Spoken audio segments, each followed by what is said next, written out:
इन्दसदवन्दियणं तिवणैदमधुरविसदवकणम् अन्तातीतगुणाणं नमो जनानं जितभवम्।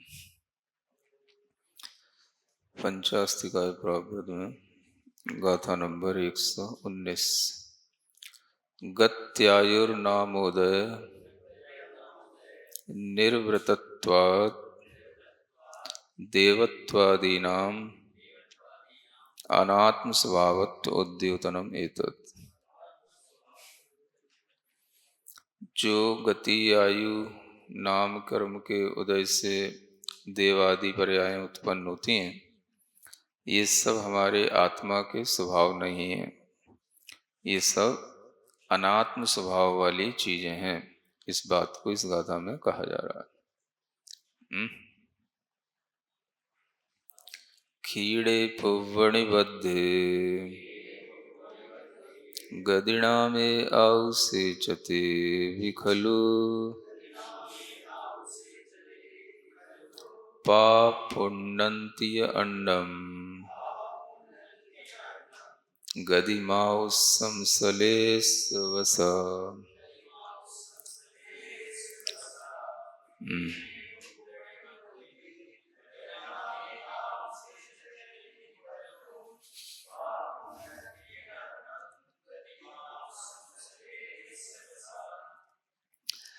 खीड़े पुब्बणिबद्ध नहीं, पहले ठीक है।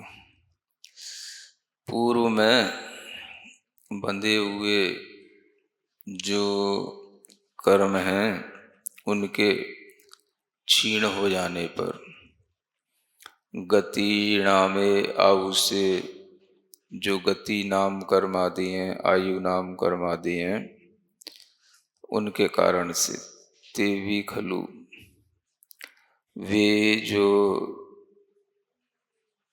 जीव हैं वे पाप पुण्यन्ति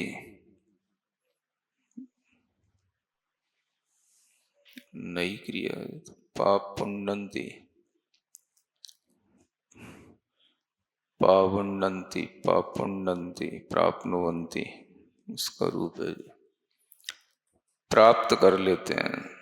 अन्नम गदिम आउस्सम अन्य ही गति को, अन्य ही आयु को, सलेस्य वसा अपनी लेस्या के वश से, यानी पहले जो बंधी हुई गति आयु नाम कर्म आदि हैं उनका जब विनाश हो जाता है तो अन्य गति अन्य आयु आदि की प्राप्ति यह जीव अपनी अपनी लेस्याओं के कारण से कर लेते हैं।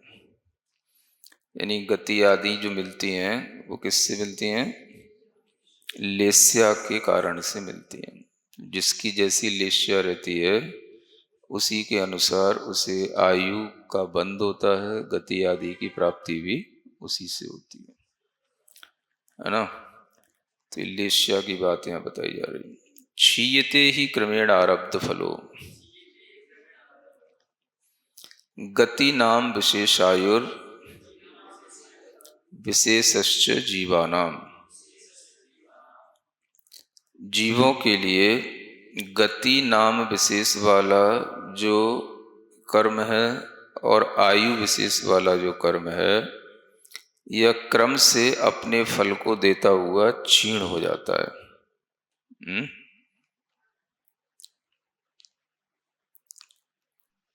क्रम से जिसका फल आरब्ध माने प्रारंभ हो जाता है, ऐसा यह आयु नाम कर्म, आयु कर्म और गति नाम कर्म, इसका फल जो है धीरे धीरे प्रारंभ होकर के क्षीण हो जाता है। इसका मतलब ये माने जहाँ से प्रारंभ होता है इसका फल, जैसे आयु नाम कर्म का उदय हुआ तो इसका फल देना प्रारंभ हो गया। उसी तरीके से गति नाम गति कर्म, हाँ वो गति नाम ही कर्म है ना, गति नाम कर्म विशेष है। तो वो भी फिर जो शरीर आदि के साथ जो उसका फल देना प्रारंभ हुआ वो फिर क्रम से जो है वो क्षीण होता चला जाता है। जो आयु प्रारंभ हुई वही आयु धीरे धीरे क्षीण होती हुई चली जाती है। और उसके लिए जो शरीर आदि नाम कर्म है, गति आदि नाम कर्म है, वो जो उसको प्रारंभ हुए उनका फल भी धीरे धीरे क्षीण होता हुआ पूरा हो जाता है।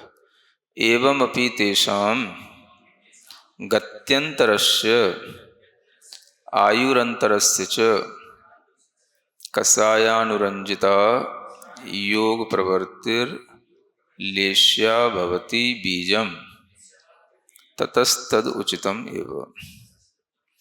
और इस प्रकार से होते हुए उन जीवों के लिए जो कषायों से अनुरंजित योग की प्रवृत्ति है वह लेश्या कहलाती है। लेस्या की ये परिभाषा है, कषायानुरंजिता योग प्रवृत्तिर लेस्या, ये लेस्या की परिभाषा है। कषायों से अनुरंजित जो योगों की प्रवृत्ति है वही उन जीवों के लिए दूसरी गति के लिए, दूसरी आयु की प्राप्ति के लिए वह बीज बन जाती है, माने कारण बन जाती है। इसलिए यह बात उचित ही ठहरती है, क्योंकि जीव कारण से ही किसी आगे के कार्य को प्राप्त करेंगे, तो कारण उसके लिए लेश्या है और उससे ही जो है वो आगे की गति आदि को प्राप्त कर लेते हैं। गत्यंतरम आयुरंतरम च ते प्राप्नुवन्ति, और इसी कारण से वे फिर आगे की माने दूसरी गति को या दूसरी आयु को वे जीव प्राप्त कर लेते हैं। एवं क्षीणा क्षीणाभ्याम अपि पुनः पुनर् नवी भूताभ्याम गति नाम आयु कर्मभ्याम अनात्म स्वभाव भूताभ्याम अपि चिरम अनुगम्यमानाः संसरन्ति आत्मानं अचेतयमाना जीवा इति। इस तरह से कभी वह आयु कर्म कुछ क्षीण है और कुछ अक्षीण है। तो इस तरह से क्षीणा क्षीण वृत्ति होने के कारण से ये सब नए नए होते रहते हैं। क्या होते रहते हैं? जो गति नाम कर्म है, आयु कर्म है, ये जो है क्षीण वृत्ति वाले भी हैं और अक्षीण भी हैं। जितना निकल गया, जितना नष्ट हो गया वो क्षीण हो गया, जितना बचा है वो अक्षीण है ना। तो ऐसे दोनों रूपों में आयु गति नाम कर्मों के साथ में ये प्रवाह चलता रहता है। तो इस तरह से ये क्षीण अक्षीण वृत्ति वाले और पुनः पुनः नए होने वाले, यानी गति नाम कर्म भी नया नया उदय में आता है और आयु नाम कर्म भी नया नया उदय में आता है। माने एक आयु होते हुए भी जो प्रत्येक निषेक जो उदय में आता है कर्म का, वह नया नया ही होता है। तो नया नया जो है वह आयु कर्म का भी जो है नयापन रहता है, गति नाम कर्म आदि का भी नयापन रहता है। तो नयापन भी है और क्षीण अक्षीण वृत्ति वाला भी है। ऐसे इन कर्मों के जो ये प्रवाह चलते रहते हैं, ये सभी अनात्म स्वभाव भूत होते हुए भी चिरकाल से अनुगम्यमान होने के कारण से, माने चिरकाल से जीव का अनुगमन करते रहते हैं, चिरकाल से जीव के साथ लगे रहते हैं। और ऐसे जीवों को यह संसरंती माने संसरण कराते रहते हैं। कैसे जीवों को? आत्मानम अचेतय माना, जो जीव अपनी आत्मा का संवेदन नहीं करते उन्हें कहा जाता है आत्मानम अचेतय माना, है ना। आत्म संवेदन से रहित जीवों को यह संसरण कराते रहते हैं, यानी इनके द्वारा जीव जो है संसरण करते रहते हैं। गति नाम कर्म और आयु नाम कर्म जो अनात्म स्वभाव भूत हैं, क्षीण अक्षीण स्वभाव वाले हैं और पुनः पुनः नए नए भी होते रहते हैं, ऐसे इन दोनों कर्मों के द्वारा जीव चिरकाल तक इनके साथ रहते हुए अपनी आत्मा का संवेदन नहीं करता हुआ संसार में परिभ्रमण करता रहता है। ये इसका अर्थ है। तो संसार परिभ्रमण का कारण कर्म भी है और जीव भी है। कर्म तो है ही है, क्योंकि कर्म के उदय के बिना तो कोई गति से गत्यांतर, है ना, एक आयु से दूसरी आयु का परिवर्तन होता नहीं। और जीव के लिए देखा जाए तो जीव भी कारण तब है जो जीव अपनी आत्मा का चेतय मान नहीं होता, माने संचेतन नहीं करता, आत्मा का संवेदन नहीं करता, वो जीव भी संसार में परिभ्रमण करते हैं। इसलिए आत्म संवेदन होने पर ये जो गति और आयु नाम कर्म है, ये चिरकाल से जुड़े हुए होने पर भी जो जीव आत्म संवेदन से युक्त होता है उसका फिर ये पीछा नहीं करते, और जो जीव आत्म संवेदन नहीं करते उनके ये पीछे पड़े ही रहते हैं। माने दोनों कर्मों के कारण से ही जीव संसार में भ्रमण करते हैं। तो कर्म ही जो है एक तरह से पीछा करने वाले हो गए, संसार में भगाने वाले, संसार में संसरण कराने वाले। जैसे कुत्ता पीछे पड़ जाता ना कई बार गाड़ियों में, जो लोग चलते हैं गाड़ी वाले को, मोटरसाइकिल वाले को कभी कभी कार के पीछे ही पड़ जाता है तो उसके पीछे पड़ जाता है तो फिर वो बहुत लंबा दूर तक भी चला जाता है, वो उसके पीछे पड़ा ही चला जाता है। अब उसी तरीके से ये कर्म भी जो है उस जीव को भगाते हैं। माने अगर कर्म उल्टा लौट करके तो नहीं जाएगा तो कौन जाएगा? तो जीव अगर थोड़ा सा उल्टा लौटे, जीव अगर स्वसंवेदन करे तो कर्म उसको जो भगा रहे हैं वो उनसे बच लेगा। यानी जो गाड़ी में भागने वाला है वो अगर और ज़्यादा भागेगा तो वो कुत्ता और भागेगा और वो उसको और भगाएगा, तो उसके पीछे पड़ा ही रहेगा। तो उसको रुक करके वह जो है थोड़ा उसी की तरफ गाड़ी चला दे जिस तरफ कुत्ता चल रहा है तो जो है वो कुत्ता शांत होएगा। तो ऐसे ही जीव को ये कर्म भगाते रहते हैं, संसार में एक गति से दूसरी गति में दौड़ाते रहते हैं, जब तक जीव अपना संचेतन नहीं करता। तो इनके कारण से जीव भागता रहेगा। जीव को संचेतन जब होने लगेगा कि मैं जीव स्वभाव वाला, मैं स्वयं चैतन्य आत्मा हूँ, ये संचेतन होने पर वह जब उससे जुड़ेगा तो ये कर्म उसका पीछा छोड़ेंगे, नहीं तो कर्म इसको आगे आगे दौड़ाते रहते हैं। ये इस तरह की स्थिति है। अथ गति नाम आयु कर्म निर्वृत्तत्वात् देवत्वादीनाम अनात्म स्वभावत्वम दर्शयति। अब ये देवत्वादि जो पर्याय हैं ये सब किससे बनी है? तो गति नाम कर्म से, आयु कर्म से, सब निर्वृत्त हैं, उनसे बनी है। इसलिए कर्म से बनी है, इसलिए ये आत्म स्वभाव नहीं है। ये क्या है? अनात्म स्वभाव है ना। दो तरह के गुण होते हैं, दो तरह के भाव होते हैं, एक आत्म स्वभाव वाले और एक अनात्म स्वभाव वाले, है ना। हेतु भी दो तरह के होते हैं, आत्म स्वभाव वाले, अनात्म स्वभाव वाले, है ना। तो आत्म स्वभाव जो उस वस्तु का स्वभाव है उससे जुड़ा हुआ जो उसका हेतु होगा, जो भाव होगा, वो आत्म स्वभाव कहलाएगा, और जो उसका नहीं है वो अनात्म स्वभाव कहलाएगा, है ना।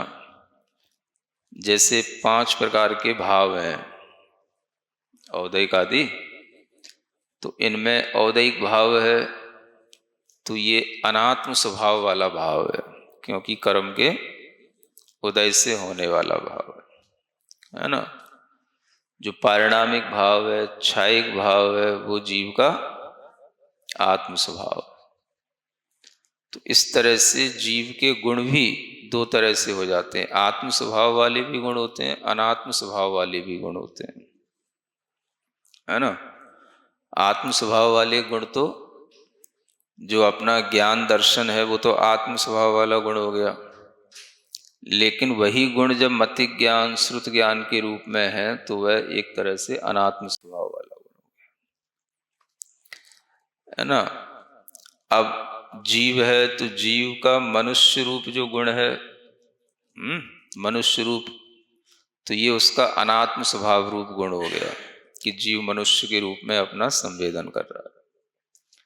और जब जीव अपने ज्ञान दर्शन स्वभाव को संवेदन में लाए तो ये उसका आत्म स्वभाव वाला गुण हो गया। तो ऐसे गुणों में भी दोनों तरह के गुण घटित करना चाहिए, हेतुओं में भी दोनों तरह के हेतु बनते हैं, आत्म स्वभाव और अनात्म स्वभाव। तो कर्म के उदय से जो ये पर्याय हैं ये सब अनात्म स्वभाव वाली हैं। अथवा ये केचन वदन्ति न अन्यादृशम जगत देवो मृत्वा देव एव मनुष्या मृत्वा मनुष्या एव तन्निषेधार्थम। और कुछ लोग ऐसा भी कहते हैं कि ये जगत कुछ अन्य प्रकार का नहीं हो जाता है, जगत जैसा है वैसा ही बना रहता है ना। देव मर करके देव होते रहते हैं और मनुष्य मर करके मनुष्य होते रहते हैं, ऐसी मान्यता वाले लोग हैं दुनिया में। तो ये जो आजकल ब्रह्म कुमारियां वगैरह चलती हैं इनकी मान्यता भी इसी तरह की है। ये जो एक चल रहा है ना ब्रह्म कुमारियों का एक मत चलता रहता है, हाँ, तो पशु मर करके पशु बनता है, पक्षी मर करके पक्षी बनता है, यहाँ तक कि स्त्री स्त्री बनती रहेगी, पुरुष पुरुष ही बनता रहेगा, ऐसा मानते हैं लोग। तो इस तरह की मान्यता वाले लोगों के लिए जगत कोई अन्य प्रकार का नहीं होता, ऐसा जो कहते हैं उनको खंडित करने के लिए या उनका निषेध करने के लिए ये यहाँ पर गाथा आई है। मतलब उनके खंडन के लिए ये गाथा अच्छी है, क्योंकि अन्य अन्य गति को अन्य अन्य आयु आदि को यह जीव प्राप्त करता रहता है, तो वही वही नहीं करता, ये इस बात से खंडन हो जाता है। क्रमेण दत्त फले क्षीणे सती, है ना, क्षीण होने का मतलब है फल दे देना, और वह सब क्रम से जब इस तरह का फल दे दिया जाता है, किसमें, पूर्व निबद्धे पूर्वोपार्जिते गति नाम कर्मण्यायुषी च, जो पहले से उसने गति कर्म नाम कर्म गति नाम कर्म आयु कर्म ये सब उपार्जित किए हैं, ये पहले से बंधे हुए उस जीव में रहते हैं, और इन्हीं का जो है वह क्षीण होते होते क्रम क्रम से वह फल मिलता रहता है। ते पी खलु ते जीवा करता रहे खलु स्फुटम प्राप्नुवन्ति। ते जीवा माने वे कर्ता बने हुए जीव ही प्राप्त करते हैं, क्या प्राप्त करते हैं, अन्यत अपूर्वम मनुष्यगत्यपेक्षया देवगत्यादिकम भवांतरम गति नाम आयुष्कम च, मनुष्य गति की अपेक्षा से देवगति आदि को प्राप्त कर लेते हैं, तो यही उनका भवांतर हो जाता है, ये गति नाम आयुष और अन्य अन्य भी प्राप्त कर लेते हैं। कैसे होते हुए, स्वकीय लेश्यावशा स्वकीय परिणामाधीना तद यथा, अपनी अपनी लेश्याओं के कारण से अपने अपने परिणामों के अधीन होते हुए ऐसा जीव प्राप्त करते हैं। तो लेश्या बताने के लिए यहाँ पर, वैसे तो लेश्या का प्रकरण बहुत बड़ा हो जाता, लेकिन एक गाथा कृष्ण लेस्या को बताने के लिए यहाँ दे दी, जीव कांड की ये गाथा है। चंडोणम वै वैरम भंडनशीलो यधम धैर्यो दुट्ठो सण ए दिवसम लक्षणमेयम तु किन्नस्य। ये गाथा क्या कहती है, कृष्ण लेस्या कैसी होती है उसका एक वानगी है ये। लेस्याएं होती है ना 6 प्रकार की, तो उनमें कृष्ण लेस्या के परिणाम कैसे होते हैं, तो उसका एक उदाहरण देकर के यहाँ बताया। वह कृष्ण लेस्या वाला चंड होता है, चंड। चंड क्या होता है? है?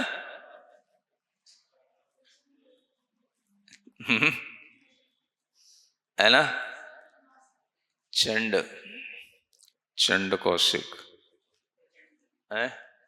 हाँ, प्रचंड से चंड समझ में आता है। जो खूब घमासान करता रहे, है ना, उसको चंड कहते हैं।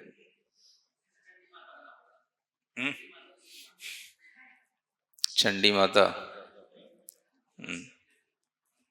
हाँ, तो जो खूब घमासान करे, खूब विध्वंस करे, उसी को चंड बोलते हैं। बहुत। तो ऐसा जो चंड होता है वह वैर नहीं छोड़ता कभी भी। चंडो न मुई बैरम, वो कभी बैर नहीं छोड़ता। ये चंड का लक्षण होता है। भंडनशीलो, और हमेशा एक तरह से भंडनशील होता है, भंडन स्वभाव वाला।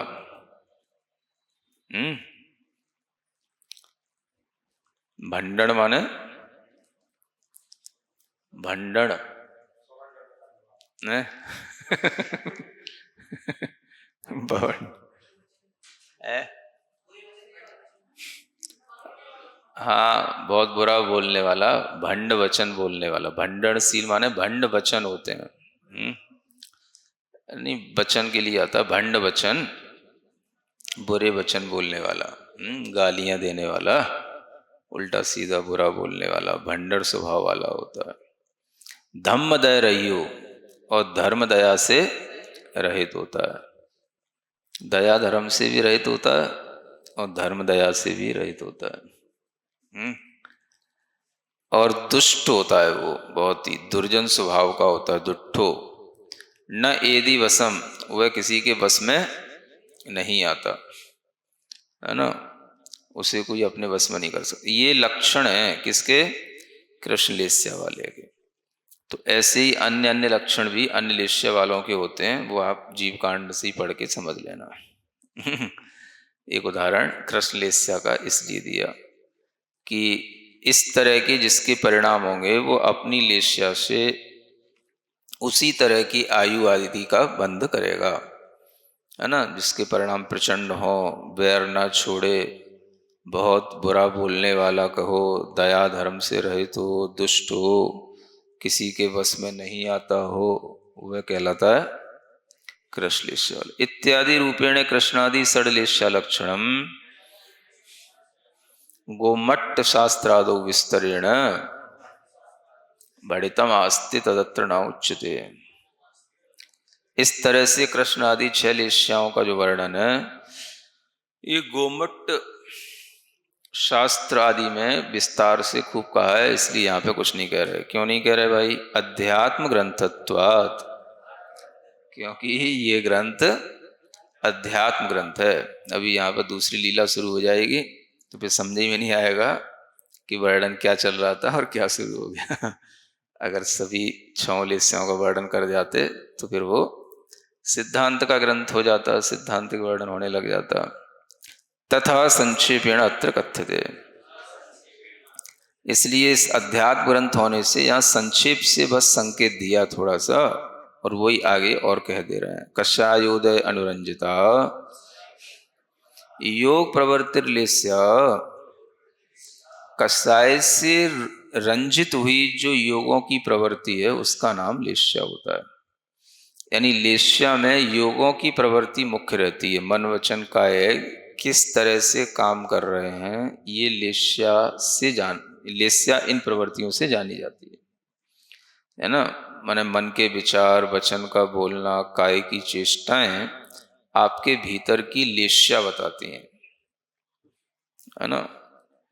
मतलब आपके भीतर के जो परिणाम है आत्मा के, वो परिणाम तो किससे रंजित हैं? वो कसाय से रंजित हैं।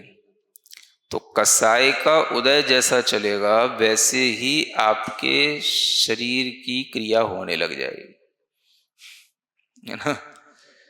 मान लो अगर आपको गुस्सा आ रहा है ना, तो आपका गुस्सा आपकी आंखों में दिखाई देने लग जाता है। हाँ, अगर आप किसी से असंतुष्ट होते हैं, आपको पता नहीं रहता कि हमारी आंखों की गोलकें कहाँ जा रही हैं। सामने वाला आपकी आंखों को देख के समझ लेता है कि ये आपसे असंतुष्ट है। मतलब उसकी आंखें एक अलग ही तरह से हो जाती हैं। हाँ, मतलब आंखें आंखें रहती हैं लेकिन नहीं, लाल नहीं हो जाती। लाल तो क्रोध में हो जाती हैं। जब वो भीतर से असंतुष्ट हो, अनमना हो, उसके मन का नहीं हो रहा हो, तो उसकी आंखें बता नहीं सकता कैसी हो जाती हैं। वो मतलब एक अलग ही जो है, जैसे भीतर से थोड़ी घुस गई हो, भीतर जो है उसकी आंखें घुस गई हो। वैसे जो नॉर्मल आंखें होती हैं वो गोलक आगे निकली सी रहती है, और जब वो भीतर से असंतुष्ट होगा, आपसे विरुद्ध होगा, टेढ़ा होगा, तो उसकी आंखें जो है भीतर थोड़ी सी अलग ही, हाँ, घुस सी भी जाती हैं, घूम सी भी जाती हैं। तो सामने वाले को पता नहीं पड़ता, मतलब जिसके अंदर ऐसा हो रहा है उसे पता नहीं रहेगा। हाँ, कोई देखने वाला होगा तो वो देख लेगा। तो अ, कसाय से युक्त योगों की प्रवृत्ति लेश्या इसलिए कही गई है। तो आपके अंदर जो कसाय चल रही हैं, वो कसायों से अनुरंजित आपकी मन वचन काया की प्रवृत्ति बनेगी। अगर आपको ईर्ष्या है, वैर है, विरोध है, ये जो कसाय के भाव हैं, तो इन कसायों से अनुरंजित होकर के आपके वचन काय की चेष्टाएं जो बन रही हैं, वो आपके भीतर के परिणाम बता रही हैं, आपके भीतर की लेश्या क्या है वो बता रही हैं। ऐसा मतलब आपके भीतर की लेश्या प्रशस्त नहीं है, शुभ नहीं है। ये तो अंतरंग के आत्मा से जुड़े हुए ये कसायों के भाव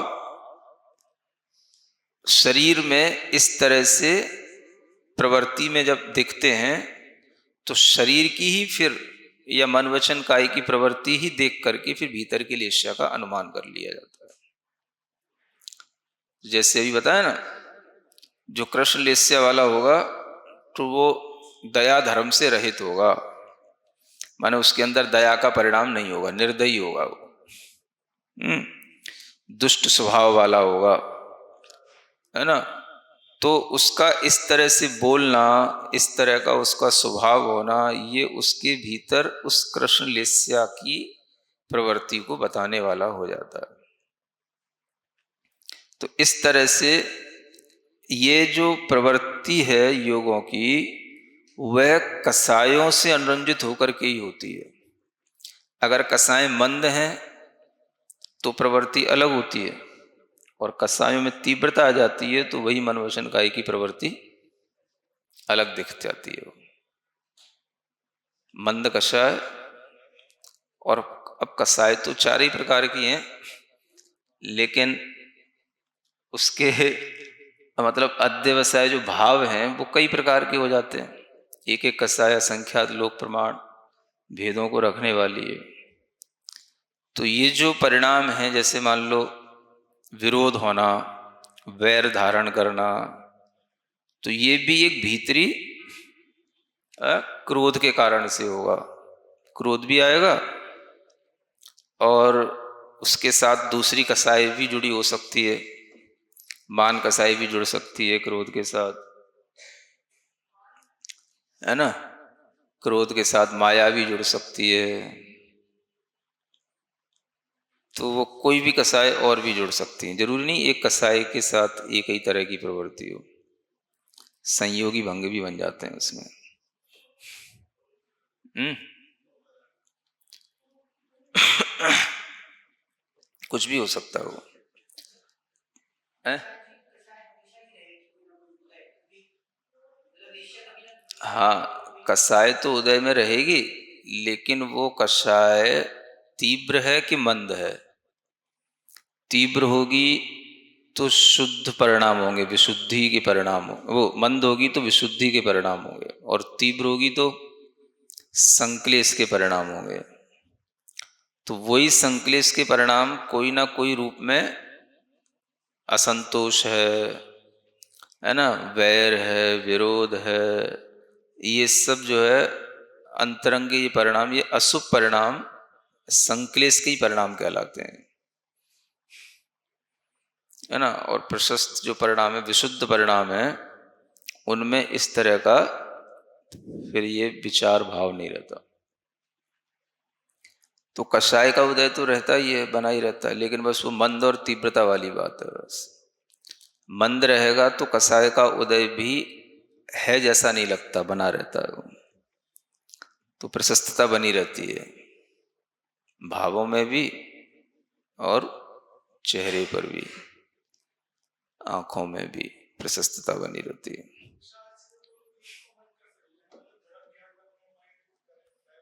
हम्म, हाँ, पुरुषार्थ से तीव्र को मंद तो किया जाता है। अब हाँ, वो पुरुषार्थ कैसा है और कसाई कितनी है, ये दोनों देखना पड़ेगा। अगर कसाई तीव्र हुई तो पुरुषार्थ से भी मंद नहीं होती। फिर अगर कसाई कंट्रोल में होने वाली होगी, मध्यम परिणाम वाली होगी, तो पुरुषार्थ से कंट्रोल हो जाती है। हैं?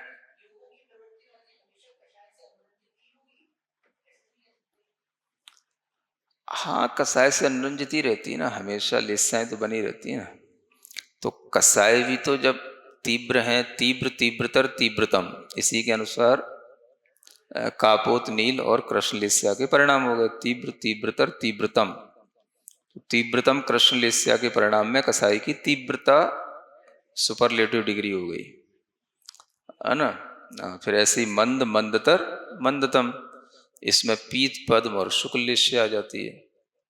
तो पीत में कसाय मंद हुई, पद्म में और मंदतर हो जाएगी, और उसमें और मंद तम हो जाएगी। ऐसे 6 प्रकार से इसकी कसाई की तीव्रता मंदता में इन लेस्याओं को मतलब बांटा जाता है।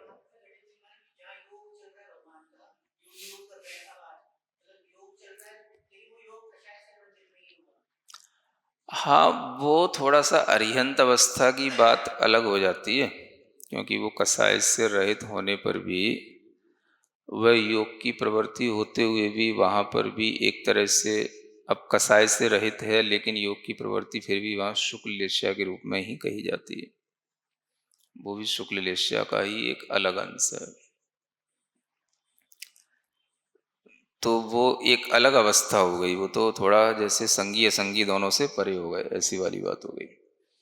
लेकिन ये संसारी जीवों में देखने वाली ये 6 लेस्याओं के जो परिणाम है, ये जो है उस जीव की आगे की गति आयु का निर्धारण भी करते हैं, और इन्हीं परिणामों के अनुसार उसके वर्तमान के कर्म बंध आदि भी बनते रहते हैं।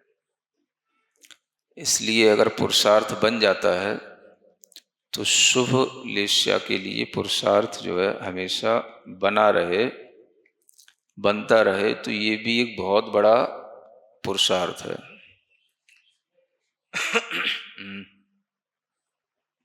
माने आप कुछ मत सोचो, बस इतना सोचो हमारी लेस्या शुभ बनी रहे बस। हाँ, तो भी आपका एक बहुत बड़ा पुरुषार्थ हो जाएगा, आपका धर्म ध्यान बना रहेगा नियम से।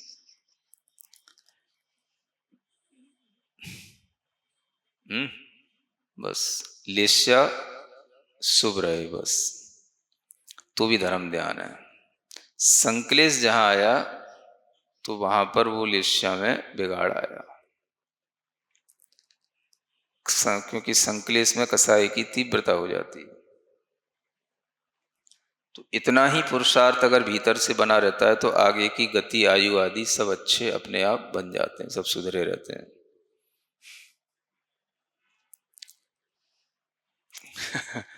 हाँ, भीतर का तो पुरुषार्थ इतना ही है, गति आयु आदि आगे कौन से मिलेंगे, कैसे होंगे, है ना। वो अच्छे मिलकर के भी बिगड़ जाते हैं, माने देव आयु में भी अच्छे मिले और अच्छे ना मिले, वो भी लेस्या से ही होता है। इसलिए लेस्या अपने आप में संबोधन देती है। लेस्या एक पकड़ में आने वाली चीज है, जिससे हम जीव के परिणामों को समझ पाते हैं। समाधि करने वाले जो छपक होते हैं उनके भी परिणामों को जो है ना इसी तरह से मतलब पकड़ा जाता है लिस्या के माध्यम से।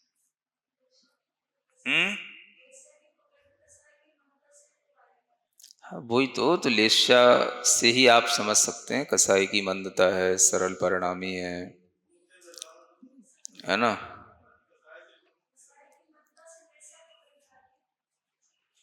हाँ योगों की प्रवृत्ति से, मन की प्रवृत्ति से कसाय पकड़ में आएगी, कसाय से लेस्या पकड़ में आएगी। तो ये जो है अपने आप में भीतरी परिणामों को जानने वाली सिर्फ इतना ही अपने पास में एक चीज है जो पूरे मतलब जिनागम में समझी जा सकती है। बाकी तो सब क्या है, सिद्धांत है, सब जो लिखा है वो लिखा है। बस लेस्या ही एक ऐसी चीज है जिसको हम अपने अनुभव से समझ भी सकते हैं और उसको हम पुरुषार्थ से अच्छा बना भी सकते हैं। इसलिए लेस्या अच्छी बनी रहे बस, है ना, तो आपकी विशुद्धि बनी रहेगी। आत्मा पर जो कर्म का लेप है वो अच्छा वाला होना चाहिए। दीपावली पर सब कोई डेंटिंग पेंटिंग कर रहा है तो आत्मा पर जो है अच्छे वाले कलरों का पेंट किया जाए। पीले, लाल, सफेद ये अच्छे कलर है, नीले, काले, भूरे ये अशुभ कलर है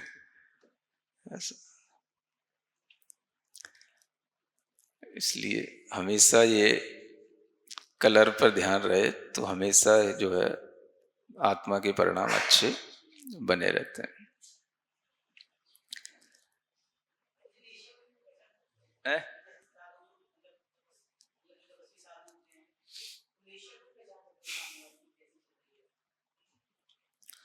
तो लेस्या को पहचानने के लिए तो आचरण लक्षण दे ही रखे ना। एक मोटे मोटे लक्षण तो इन गाथाओं में, 6 गाथाओं में दे ही रखे हैं, सब गाथाओं में अलग। हाँ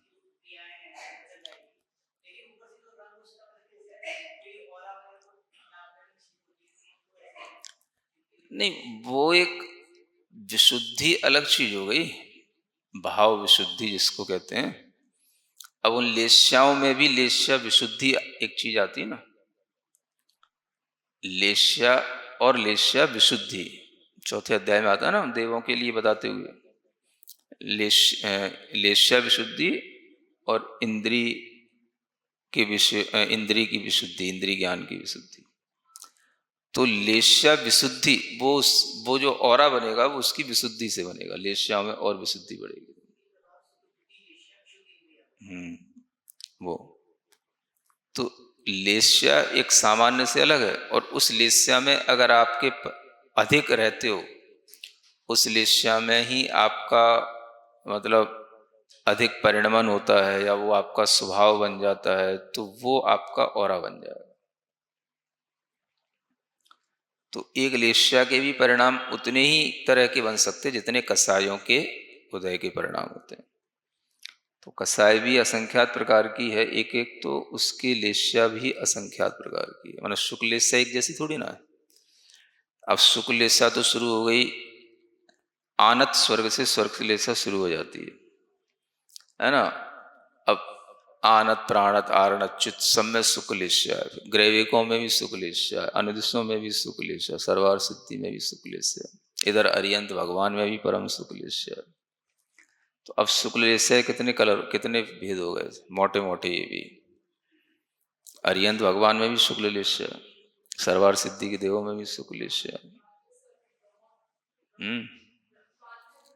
हाँ लोकांतिक देवों की भी शुक्ल लेस्या है। तो वह शुक्ल लेस्या के परिणाम भी अलग अलग तरह के होते हैं, और विशुद्धि जो उसकी बनी रहेगी एक जैसी, जो किसी तप आदि के प्रभाव से होगी या उसके पुरुषार्थ से होगी, तो उसका वह पॉजिटिव ऑरा उस तरह का बनेगा। इसलिए यही चीज है बस जिसे अपन कंट्रोल में रख सकते हैं। बाकी ना गुणस्थान कंट्रोल में रहता है, ना कोई निर्जरा अपने कंट्रोल में है, ना कोई संवर कंट्रोल में है, और कोई चीज कंट्रोल में नहीं है। बस ये लेस्या ही थोड़ी अपने कंट्रोल में रह सकती है, अगर इस पर अपन जागृत रहें तो। साचा गति नाम कर्मणश्च बीजम कारणम भवति। और वही जो लेस्या है वो गति और नाम कर्म के लिए बीज यानी कारण होती है। तेन कारणेन तद विनाश कर्तव्य। इस कारण से ही उसका विनाश करना चाहिए, है ना। कथमिति चेत, कैसे? क्रोध मान माया लोभ रूप कसाय उदक चतुष्कात भिन्ने अनंत ज्ञान दर्शन सुख वीर्य चतुष्काद अभिन्ने परमात्मनि यदा भावना क्रियते तदा कषायोदय विनाशो भवति। देखो, कहते हैं उस लेस्या का भी विनाश कैसे हो, है ना। लेस्या को बदलने का पुरुषार्थ कैसे करें, अच्छी लेस्या कैसे बनी रहे, या लेस्या से भी रहित कैसे हो जाएं, तो उसके लिए कहते हैं कि क्रोध मान माया लोभ रूप जो चार कसाय हैं, इनसे भिन्न रूप और अनंत ज्ञान दर्शन सुख वीर ये चार चीजें, इनसे अभिन्न रूप जो परम आत्मा है, उसमें जब तक भावना की जाती है तब तक कसाय के उदय का विनाश होता है। यानी जब तक आप परमात्मा की भावना करेंगे, है ना, मतलब कि मेरा आत्मा अनंत चतुष्टय से सहित है, अनंत ज्ञान आदि गुणों से सहित है, इस तरह के विचार से जब आप विचार से उस भावना से आत्म भावना से जुड़ेंगे तो कसाय के उदय का विनाश होगा। माने कसाय के उदय को क्षीण करने के लिए, क्षय करने के लिए यही एक उपाय है। तो जितना जितना ये करोगे उतना ही वह लेस्या विशुद्धि आएगी, है ना। तो जब, यदा माने जब, तदा माने तब, जब करोगे तभी होगा, अपने आप नहीं होगा कुछ भी। हाँ, ये बहुत अच्छी बात है। यदा भावना क्रियते तदा कषायोदय विनाश होती। जब करोगे भावना तभी कसाय का उदय शांत हो जाएगा। इसलिए कसायों की शांति के लिए इस तरह का परिणाम करते रहना चाहिए, है ना। सामायिक आदि में भी और सामायिक के बाद में भी। कभी कभी सामायिक में नहीं हो पाता, सामायिक के बाद हो पाता है है ना। तो कभी कभी सामायिक में भी इस तरह का परिणाम नहीं आ पाता, और बाद में बैठोगे तो बहुत अच्छा आता है। तो ऐसा भी नहीं कि केवल सामायिक के ही समय पर हो जाए, जरूरी नहीं है, लेकिन जब होगा तब करना। और जब इच्छा पड़े कि भाई कुछ ऐसा कसाय का उदय चल रहा है, इसको शांत करना है, तो क्या करें, बस निज शुद्ध आत्मा की भावना करने बैठ जाओ। इसके अलावा और कोई तरीका ही नहीं है, अध्यात्म ही एक तरीका है बस, और कोई तरीका। तद भावनार्थम एव शुभाशु मनोवचन काय व्यापार परिहारे सती। और उसकी भावना के लिए ही जो शुभ अशुभ मनोवचन का एक व्यापार का जब हम परिहार कर देते हैं, है ना, माने ये तो बहुत ऊंची भावना की बात कर रहे हैं कि जिस भावना में शुभ अशुभ दोनों ही प्रकार के व्यापार छूट जाएं, माने ऐसी भावना की बात कर रहे हैं। तो जब इतनी बड़ी चीज जब केवल आत्मा की भावना से हो सकती है, तो अशुभ से हट करके शुभ में प्रवृत्ति तो आत्मा की भावना से हो ही जाएगी, है ना। यहाँ तो शुभ अशुभ वचन काय का भी परिहार करने पर योगत्रय अभावश्च इति, तीनों योगों का ही अभाव हो जाता है। कसाय उदय रंजित योग प्रवृत्ति रूप लेस्या विनाशस। और जब इस तरह से कसाय के उदय से रंजित योग प्रवृत्ति रूप जिस लेस्या का ही विनाश हो जाएगा, है ना, तब जाकर के तद अभावे माने उस लेस्या का अभाव हो जाने पर, गति नाम आयुष कर्मणो अभाव, तब गति और नाम आयु कर्म का भी अभाव हो जाएगा। माने लेस्या के अभाव होने पर ही आगे जाकर के 14वें गुण स्थान में वह जीव लेस्या रहित हो जाता है, अलेस्या, है ना। तो लेस्या का अभाव होने पर ही फिर बाद में वह जो आयु वगैरह है उसका अभाव तुरंत हो जाता है। मनुष्य आयु का उदय 14वें गुण स्थान के अंत समय तक रहता है, और लेस्या जो है से रहित हुआ वो 14वें गुण स्थान में, और तुरंत ही आयु कर्म का अभाव हो गया। तो लेस्या के अभाव होने पर वह गति नाम कर्म और आयु नाम कर्म के अभाव को प्राप्त हो जाता है, तयो अभावे, और फिर इन दोनों चीजों का अभाव हो गया। दोनों चीजें माने एक बीज था और एक उसका कार्य था। तो लेस्या बीज थी गत्यंतर के लिए, तो बीज का अभाव हो गया। अब उसके साथ ही जो है आगे जाने वाली गति का भी उसके साथ अभाव हो जाएगा। तो इस तरह से जो वर्तमान की आयु है उसका भी अभाव और लेस्या का अभाव, इन दोनों का अभाव हो जाने पर इनके क्षय हो जाने से, है ना, अक्षय अनंत सुखादि गुणस्य मोक्ष लाभ है इति सूत्र अभिप्राय। इन दोनों का अभाव जब हो जाएगा तो ही मोक्ष का लाभ हो जाएगा। और मोक्ष लाभ का मतलब क्या है? अक्षय अनंत सुख आदि गुणों का प्राप्त हो जाना, ये इसकी प्रक्रिया है। माने यहाँ तो पूरा अंत की प्रक्रिया बता दी। मोक्ष कैसे होता है? तो लेस्याओं के अभाव से होता है, और लेस्याओं का अभाव जो है इस तरह से परमात्मा की भावना करने से होता है। तो जिस परमात्मा की भावना से अंत में जाकर के लेस्या का अभाव होता है, उसी परमात्मा की भावना अपने अपने योग्य गुण स्थान में आज भी करने पर उन कषायों की मंदता होती है, और उन कषायों में मंदता आने पर परिणामों की शुभता और अच्छी बनती है। तो उस परिणाम की शुभता का यही एक कारण है, यही पुरुषार्थ है ना, आत्मा की भावना करना। इस तरह से ये गाथा भी पूर्ण हो गई।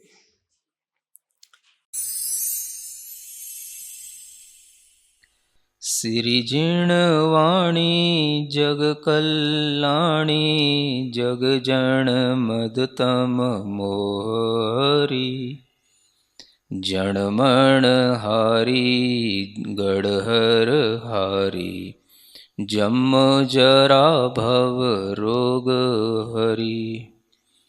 तिथ्य राणम दिव्य झुणिम जो पड़ई सुणई मय्ये धारई, राणम सौख मणंतम धरिय, सासद मोक्ष पदम पावई, सासद मोक्ष पदम पावई।